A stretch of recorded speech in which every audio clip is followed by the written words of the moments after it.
Adam, obviously you're familiar with Severino. Do you like this move for the Mets? Absolutely. I've been on this exact show saying that I thought he would get about this much money, $13 million.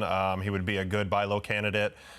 This makes sense for the Mets. I think Sevy's going to be a pretty good pitcher this year if he can make some adjustments.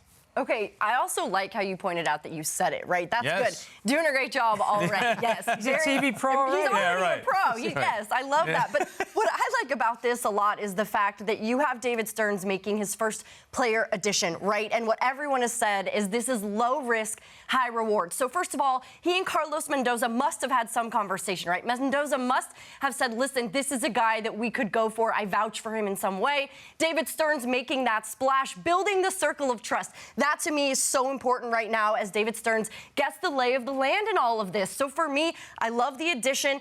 And the worst thing that's going to happen is that it doesn't work out. And he got to spend a little bit of money, something he's not used to. The best thing is that Sevy eats some innings and maybe gets his groove back. Yeah, a one-year deal, you know, you can't go wrong for it. The money is basically insignificant to Steve Cohen, so why not?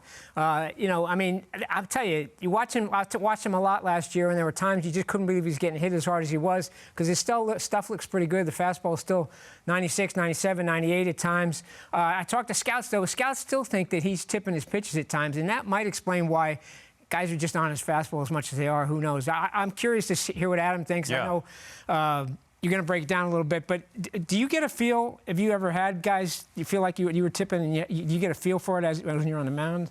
Well, the teams are pretty good nowadays of kind of like slipping you a little sheet in your locker that kind of shows you, hey, on fastballs you're doing this, on sliders you're doing that, so you can kind of keep your nose clean. But there's certain guys that develop habits over time that are just really hard to break. I know Sevy was one of those guys that had a notable tip for a while, like the whole league knew about it. So it's just one of those things. He kind of is aware of it, and if he can just keep that clean, that's one less thing to worry about. And last year, Adam, was the aberration for Severino. What was different about him last season? Yeah, when I dove into Sevy's numbers this year, a couple things jumped out for me. For one, his fastball got hit a lot harder and his slider got hit a lot harder, but for me the reason is the shape of his fastball has shifted a little bit.